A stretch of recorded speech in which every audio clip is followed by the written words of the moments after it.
The hospital room fell silent. Grace lay weak in bed, IV still in her arm, when her husband Marcus walked in, not with flowers, but with divorce papers and his pregnant mistress. His mother smiled from the doorway. None of them knew Grace's dying father had just signed everything over. What you're about to witness is one of the coldest betrayals I've ever had to tell. A man who threw away a queen while she was fighting for her life, completely unaware that she had just become the most powerful woman he'd ever meet. Stay with me, because justice in this story, it hits different. Now let me take you into this moment. Let me show you exactly how it all unfolded. The fluorescent lights in that hospital room buzzed low, casting a pale glow over everything. Grace had been drifting in and out of consciousness for hours. The surgery had taken longer than expected. There were complications. The doctors did everything they could, but sometimes everything isn't enough. When Grace finally opened her eyes that afternoon, the first thing she did was reach for her stomach. Her hand moved slow, trembling, searching for the small swell that had been growing there for almost 5 months. But there was nothing. Just flatness. Just emptiness. Just a bandage and a hollowed-out ache that no medication could touch. She didn't scream. She didn't cry out loud. Grace just laid there, staring at the ceiling, her breath catching in her chest, like something had reached inside her and stolen the air from her lungs.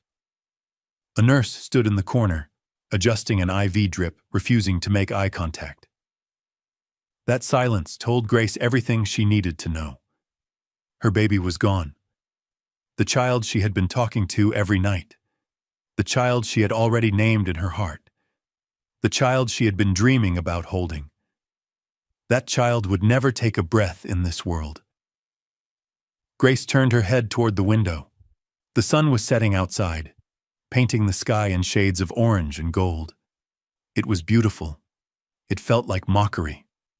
How could the world keep spinning when hers had just collapsed?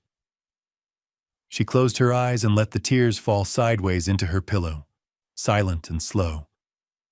She didn't have the strength to wipe them away. She didn't have the strength for anything. That's when the door opened.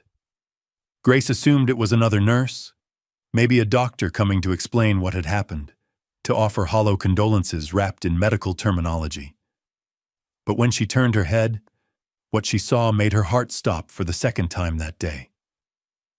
Marcus walked in first, her husband of 6 years, the man she had built her entire life around. He wasn't carrying flowers. He wasn't rushing to her bedside with worry in his eyes. Number. Marcus walked in with a manila envelope tucked under his arm and a look on his face that Grace had never seen before. Cold. Detached. Like he was walking into a business meeting, not a hospital room where his wife had just lost their child. Behind him came his mother, Loretta. That woman had never liked Grace. From the very first day Marcus brought her home, Loretta had made it clear that Grace wasn't good enough, wasn't polished enough, wasn't wealthy enough, wasn't the right kind of woman for her precious son. But Grace had endured it all with grace and silence, believing that love would eventually soften even the hardest hearts. She was wrong. Loretta stood in the doorway now, arms crossed, lips pressed into a thin smile that made Grace's stomach turn. But the third person who walked through that door, that's the one who broke something inside Grace that would take years to repair. A woman she had never seen before stepped into the room behind Loretta. She was tall, dressed in an expensive fitted dress that hugged her figure in all the right places. Her makeup was flawless, her jewelry was loud, and her hand, her perfectly manicured hand, was resting on the swell of her pregnant belly. She looked to be about 4 months along, maybe 5. She stood next to Marcus like she belonged there, like she had always belonged there. Grace tried to sit up, but the pain in her abdomen made her gasp. She fell back against the pillows, her eyes moving between Marcus and this stranger, searching for an explanation, searching for something that made sense. But Marcus didn't offer comfort. He didn't offer context. He simply walked to the edge of her bed, dropped the manila envelope onto her lap, and said the words that would echo in Grace's mind for the rest of her life. "Sign these. I want a divorce." The room tilted. Grace looked down at the envelope, then back up at Marcus. Her lips parted, but no sound came out. Her throat had gone completely dry. She couldn't process what was happening. She had just lost their baby. She was still bleeding. She could barely breathe. And her husband was standing over her with divorce papers and another woman on his arm. Loretta stepped forward, her heels clicking against the cold hospital floor like a countdown. She looked at Grace with the kind of disdain usually reserved for something found on the bottom of a shoe. "You were never good enough for my son," Loretta said, her voice dripping with satisfaction. "I told him that from the beginning, but he didn't listen. He thought you'd grow into the role. He thought you'd become something. But look at you." She gestured at Grace lying in that hospital bed, broken and bleeding. "You couldn't even carry his child. Couldn't give him the one thing a wife is supposed to give. But Monique here?" Loretta placed a hand on the other woman's shoulder, smiling wide. "She's already 4 months along. She's giving Marcus the family he deserves." Monique. So that was her name. Grace looked at her, searching for some flicker of guilt, some sign of shame. But Monique just smiled and leaned into Marcus's side, her hand moving in slow circles over her belly. She didn't say a word. She didn't have to. Her presence said everything. Grace's voice came out as barely a whisper. "Marcus, I just lost our baby." For a moment, something flickered in Marcus's eyes, something that might have been guilt. But it disappeared as quickly as it came, replaced by that cold, corporate stare. "That baby was probably the only reason I stayed this long," he said. "But now, there's nothing keeping me here." The words hit Grace like a physical blow.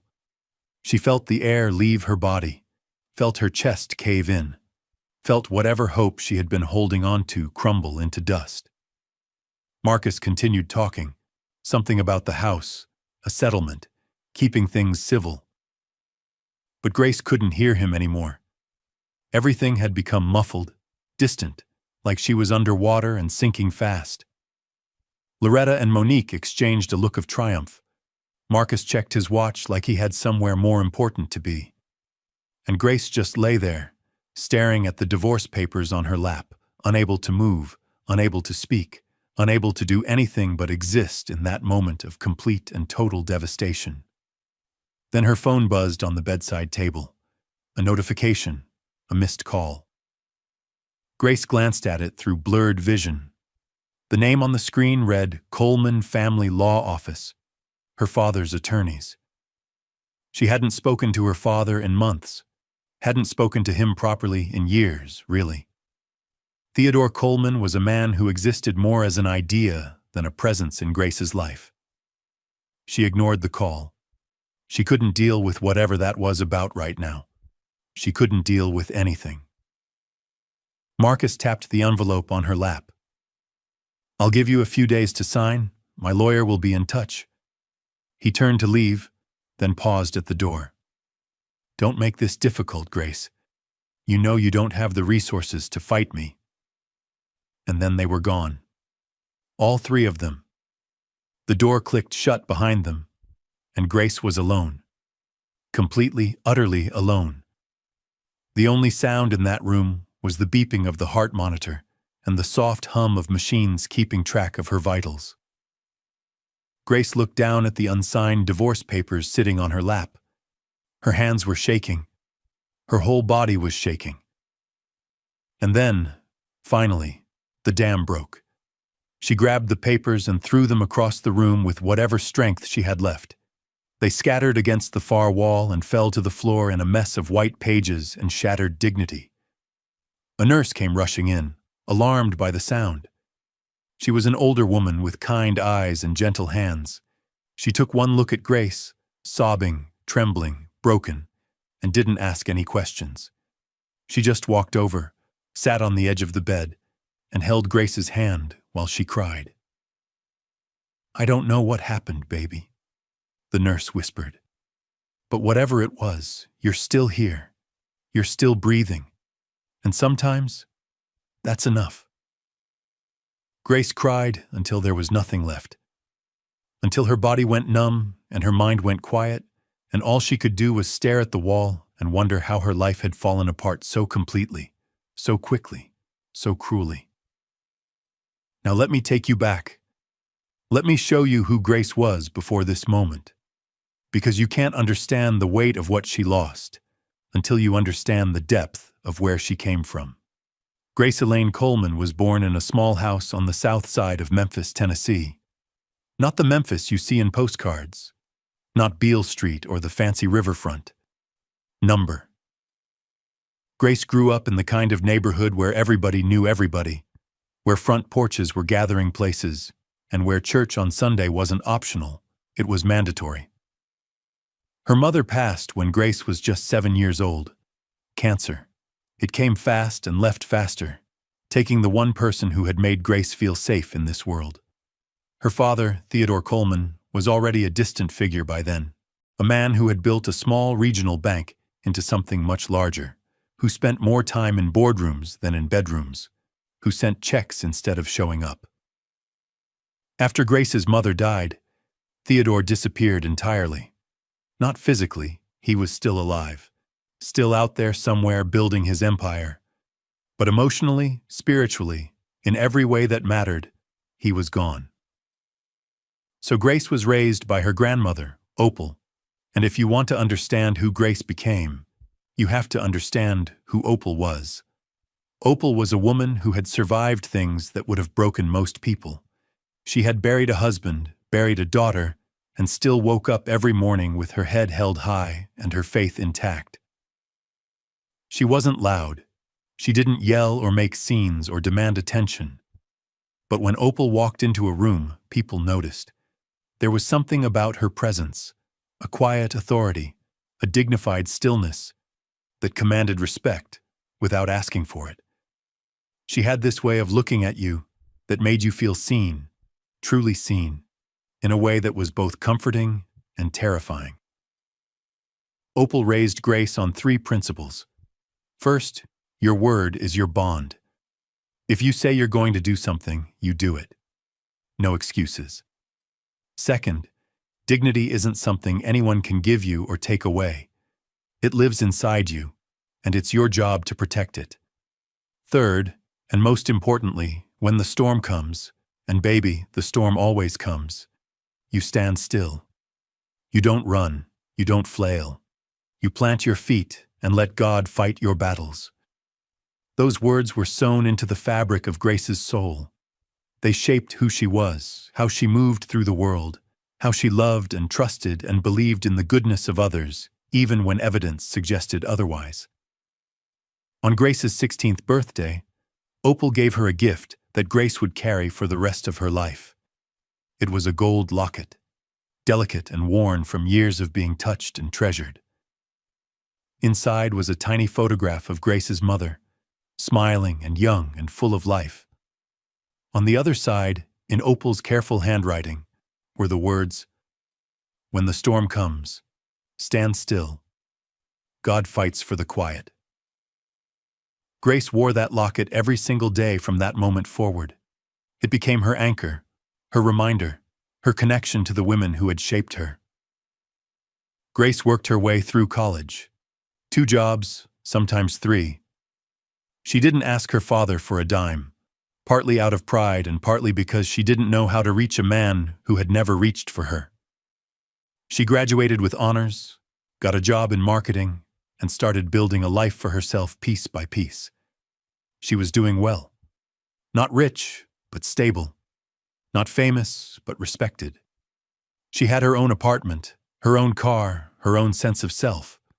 And then she met Marcus. It was at a business networking event downtown. Grace was there representing her company, making small talk and exchanging business cards. Marcus walked up to her with a smile that could light up a room and a confidence that bordered on arrogance, but somehow still felt charming. He was handsome, successful, came from what everyone called a good family. His mother was involved in every charity gala in the city. His father had been a well-known surgeon before he passed. Marcus himself was a real estate developer, climbing the ladder fast and making sure everyone knew it. He pursued Grace relentlessly. Flowers at her office, surprise dinners, weekend getaways. He made her feel special, chosen, like she was the only woman in the world worth seeing. Grace fell hard. She fell fast. And within a year, they were married in a ceremony that Loretta planned down to the last detail, making sure to remind everyone at every opportunity that Grace should be grateful to have married into such a prestigious family. Grace remembered a moment from the wedding reception. She had stepped away to get some air, overwhelmed by all the attention, and she overheard Loretta talking to one of her friends near the garden. "She's lucky my son even looked her way," Loretta had said, laughing. "A girl from the south side of Memphis with no real family, no real connections. Marcus could have had anyone, but he has a soft spot for charity cases." Grace stood frozen behind a column, her heart breaking quietly in her chest. She should have said something, should have confronted Loretta right there, but she didn't. She swallowed the pain, fixed her smile, and walked back into the reception like nothing had happened. She believed that love would prove Loretta wrong. She believed that if she just worked hard enough, loved hard enough, gave enough of herself, eventually she would earn her place in this family. She was wrong. 6 years of marriage, and Grace never stopped feeling like an outsider. Loretta criticized everything: her cooking, her decorating, her career, her clothes. Marcus slowly changed from the attentive man who had pursued her into someone distracted, dismissive, always working late, always on his phone. Grace tried to talk to him about it, tried to reconnect, but every conversation ended with Marcus telling her she was being too sensitive, too needy, too much. A few months before everything fell apart, Grace got a call from a number she didn't recognize. It was one of her father's attorneys, informing her that Theodore Coleman was in the hospital. His health was failing. He wanted to see her. Grace almost didn't go, almost let bitterness win, but something pulled her there. Maybe curiosity, maybe duty, maybe a small part of her that still wished for a father who would show up. She drove to Atlanta, to the massive hospital where Theodore was being treated, and found him in a private suite that cost more per night than Grace made in a month. He looked small in that bed, fragile, nothing like the powerful, untouchable man she had imagined all these years. Theodore looked at Grace with eyes full of regret and said something she would never forget. "I wasn't there for you. I know that. I have no excuses, just explanations that don't matter anymore. But I'm going to make it right, Grace. I need you to trust me. Just wait. You'll understand soon." Grace didn't know what he meant. She didn't ask. Part of her was too angry to care. Part of her was too guarded to hope. She stayed for an hour, made awkward small talk, and then left. She didn't know that would be one of the last times she would see her father alive.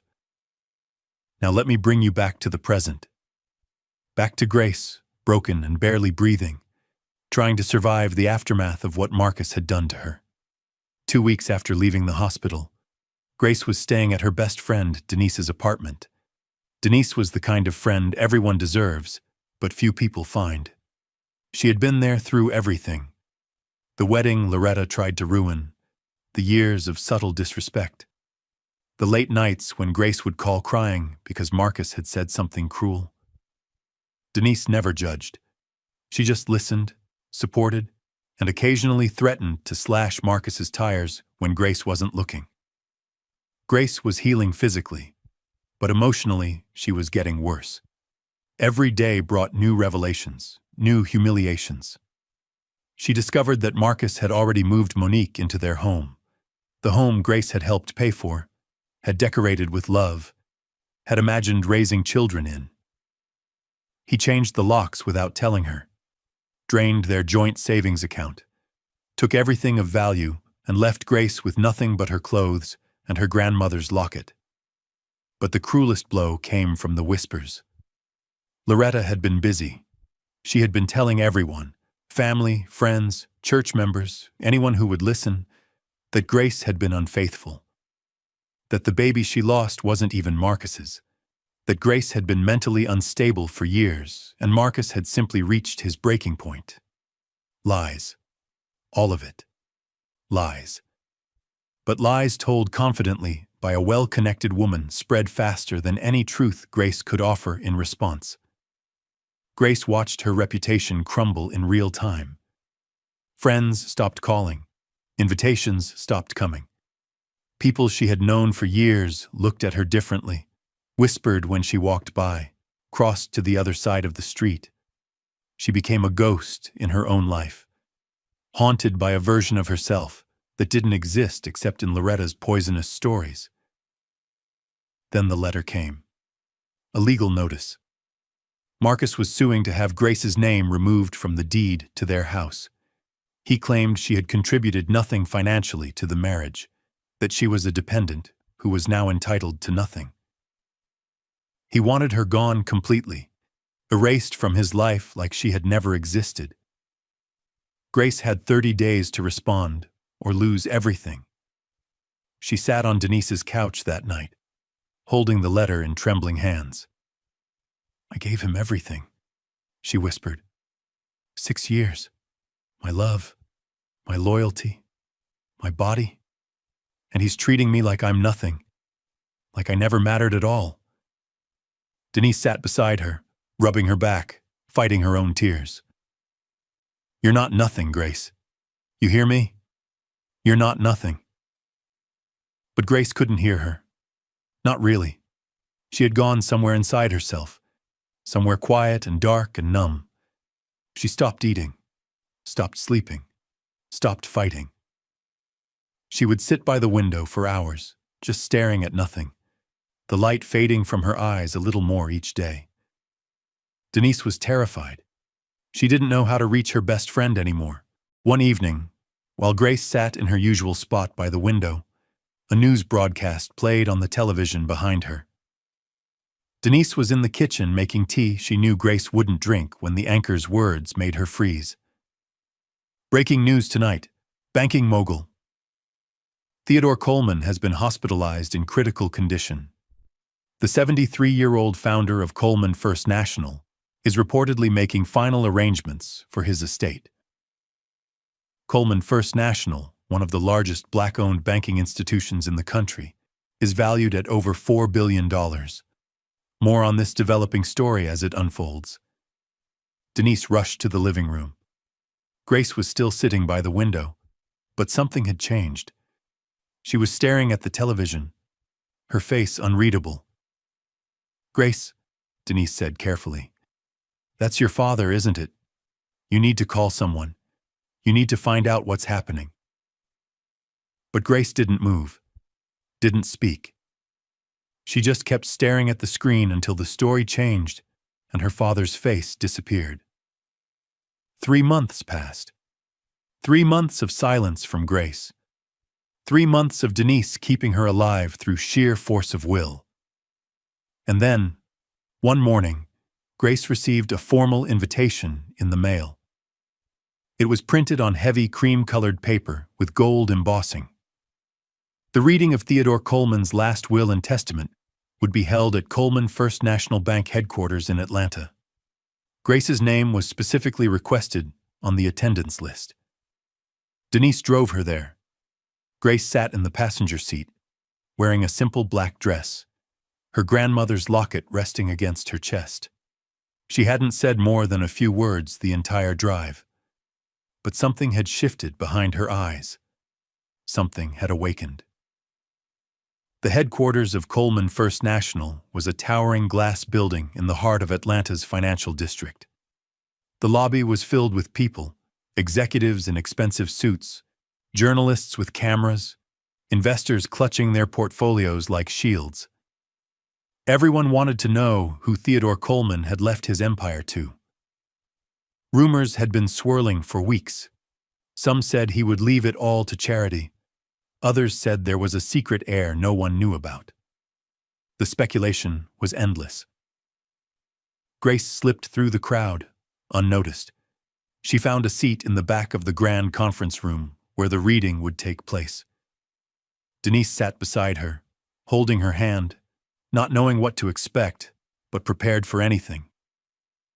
And then Grace saw them. Marcus, Loretta, Monique. They were seated near the front, looking smug and satisfied. Monique's pregnancy was more pronounced now, her belly straining against an expensive designer dress. She was laughing at something Loretta said, throwing her head back like she didn't have a care in the world. Marcus sat between them, checking his phone, radiating the kind of confidence that comes from believing you've already won. Denise's grip tightened on Grace's hand. "What are they doing here?" Grace's voice was calm, distant. Loretta probably convinced someone she had connections. That woman could talk her way into heaven's waiting room if she tried hard enough. The room fell silent as an older gentleman in a perfectly tailored suit approached the podium. Howard Price, senior attorney for the Coleman estate. He adjusted his glasses, surveyed the room, and cleared his throat. "Ladies and gentlemen, thank you for being here today. We are gathered to read the last will and testament of Theodore Eugene Coleman, founder and chairman of Coleman First National Bank. Mr. Coleman spent the final months of his life making careful arrangements for his estate. His instructions were explicit, detailed, and not to be contested." The room held its breath. Coleman First National Bank, valued at $4.2 billion, along with all associated holdings, properties, and investments, will be transferred in its entirety to Mr. Coleman's sole legal heir. Cameras flashed. People leaned forward in their seats. Marcus whispered something to Loretta, probably already calculating how he could network with whoever this heir turned out to be. Howard Price continued. "Mr. Coleman's sole heir and the new majority owner of Coleman First National is—" He paused, letting the silence stretch. "Grace Elaine Coleman Mitchell." The name echoed through the room like a thunderclap. For a moment, nobody moved, nobody breathed. Then chaos erupted. Journalists shouted questions, executives turned to each other in confusion. Photographers swung their cameras toward the back of the room, searching for the face that matched the name. Marcus's jaw dropped. Loretta choked on her own gasp. Monique's smile melted off her face like ice cream in August heat. And Grace stood up.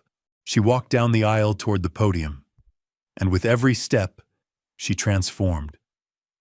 Her back straightened, her chin lifted. Her eyes, once hollow and defeated, now burned with something quiet and powerful. She was wearing a simple black dress, but in that moment, she looked like royalty. The gold locket from her grandmother caught the light and gleamed against her chest. She took her place beside Howard Price and looked out at the room full of stunned faces. Her voice, when she spoke, was soft but steady. "My father and I were strangers for most of my life. I'm not going to stand here and pretend we had a relationship we didn't have. I grew up without him. I struggled without him. I built myself without him." She paused, letting the words settle. "But before he died, he told me something I'll never forget. He said, 'Grace, I watched you from afar all these years. I saw you graduate. I saw you work 3 jobs to pay your own way. I saw you build a life out of nothing. You never once asked for what you deserved, so I'm giving it to you anyway.'" The room was silent now. Even the cameras had stopped flashing. Grace's eyes found Marcus in the crowd. He was pale, sweating, looking at her like he was seeing a ghost. To those who doubted me, Grace continued, her voice gaining strength. To those who dismissed me, to those who discarded me like I was nothing. I don't need to say anything to you. You're already standing in the house my father built. She let that land, watching it hit its mark. And now, it belongs to me.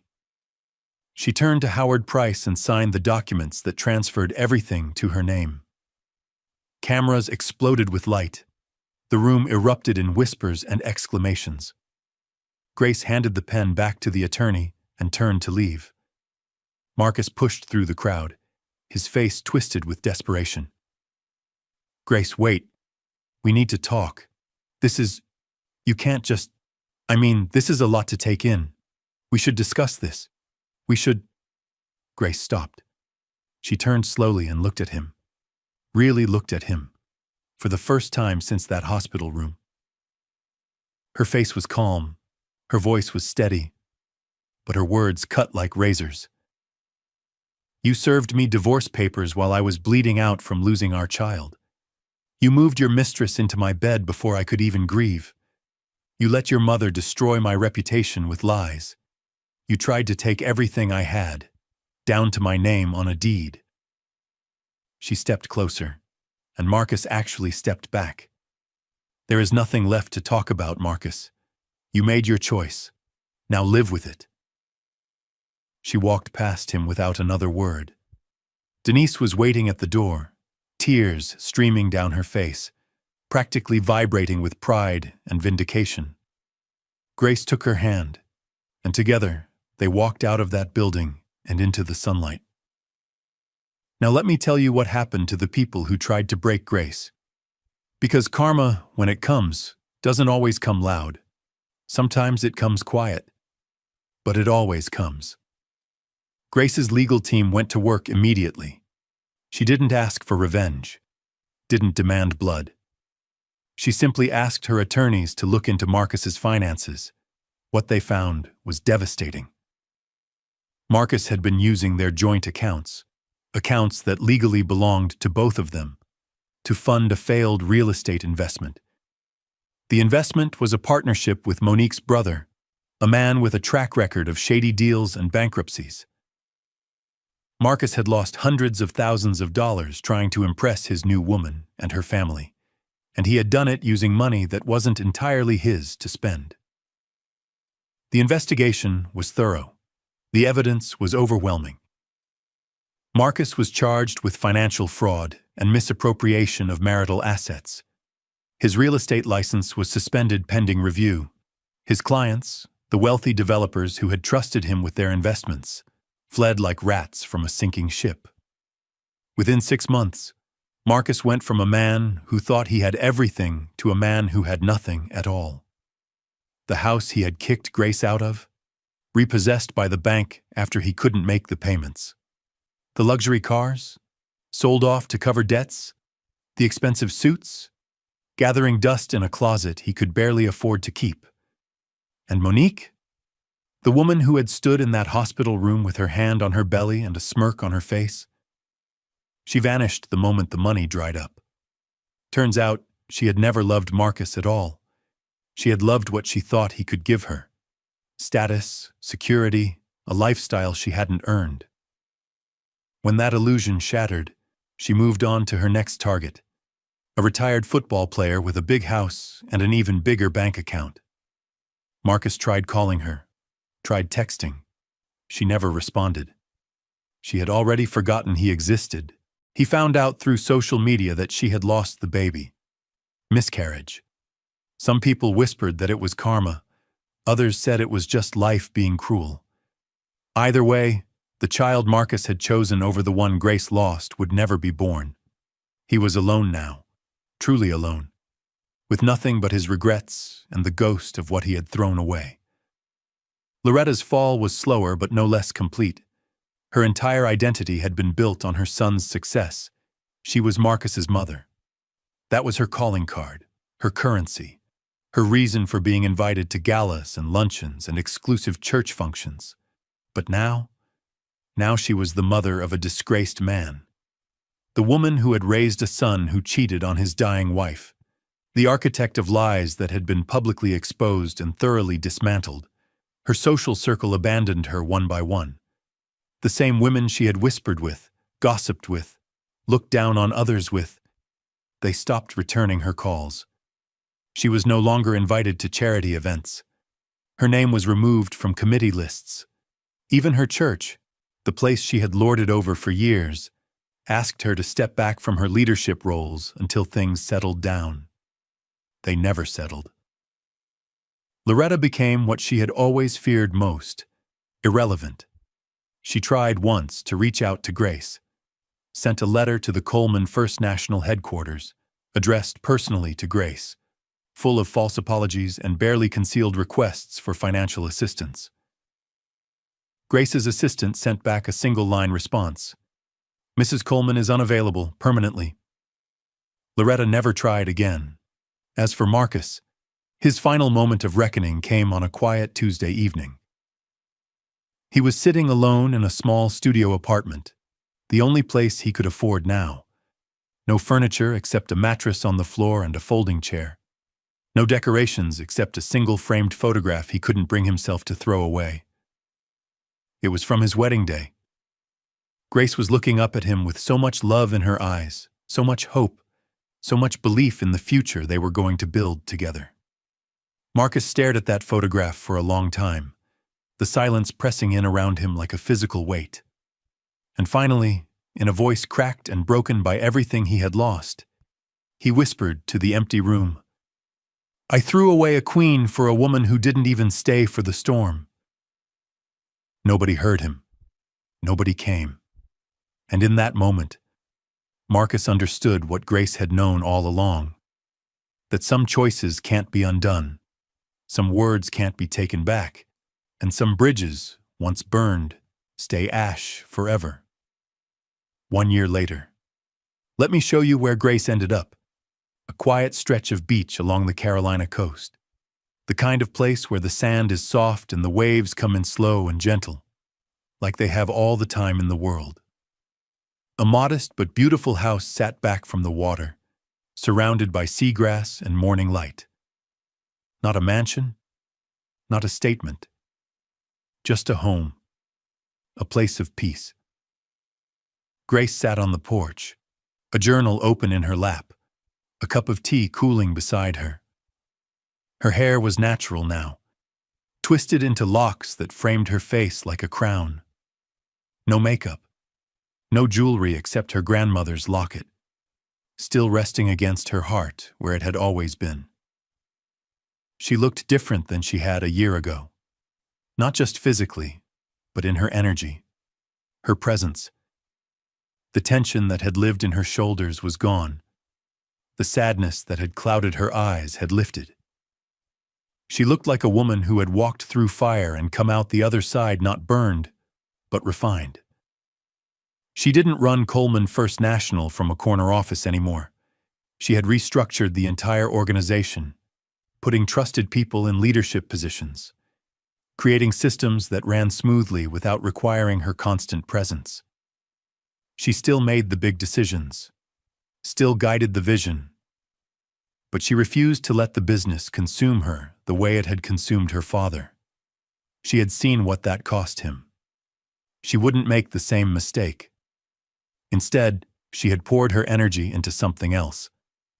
The Opal Grace Foundation, named in honor of her grandmother. It provided scholarships for first-generation college students, housing assistance for single mothers, financial literacy programs for young people in underserved communities. Everything Grace had needed and never had, she was now giving to others. It was her grandmother's legacy, continued.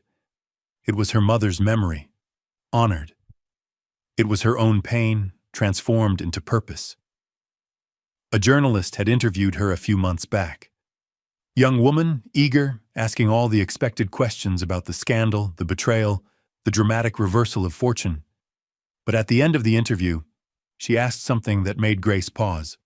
"Oh, do you hate your ex-husband?" Grace had been quiet for a moment, looking out at the ocean, considering the question seriously. Then she smiled, soft, and genuine. I don't have room for hate. Hate requires energy, constant energy. You have to feed it, tend to it, carry it with you everywhere you go. I gave that man my energy for 6 years. My love, my loyalty, my best years. She shook her head slowly. Now, I only invest in things that grow. The journalist had written that down like it was scripture. Now, on her porch, with the sun rising over the water and the seabirds calling to each other in the distance, Grace opened her locket one more time. She looked at the photograph of her mother, at the words her grandmother had written so many years ago. When the storm comes, stand still. God fights for the quiet. Grace had stood still, through the hospital room, through the lies, through the loneliness and the loss and the betrayal that would have broken most people. She had stood still and let the storm rage around her. And in the end, the storm had destroyed everyone who tried to destroy her, while she remained standing, stronger than before. She closed the locket, closed her journal, leaned back in her chair and watched the sun climb higher over the horizon, painting the world in gold. Grace didn't win because she fought back. She won because she refused to become what they tried to turn her into. Her silence wasn't weakness. Her patience wasn't passivity. It was wisdom. It was strength of a different kind. And in the end, the people who tried to break her, they broke themselves against the wall of her peace. If this story moved something in you today, if you've ever been doubted, dismissed, discarded like you didn't matter, let Grace's journey remind you of something important. Your time is coming. It might not come today. It might not come tomorrow. But it's coming. You don't have to prove anything to anyone. You don't have to shout to be heard. You don't have to fight to be seen. Sometimes, the most powerful thing you can do is stand still and let the truth reveal itself. Subscribe to this channel. Share this story with someone who needs to hear it. Someone who's going through their own storm right now and needs to know that the sun is coming. I'll see you in the next one, where justice always finds its way home.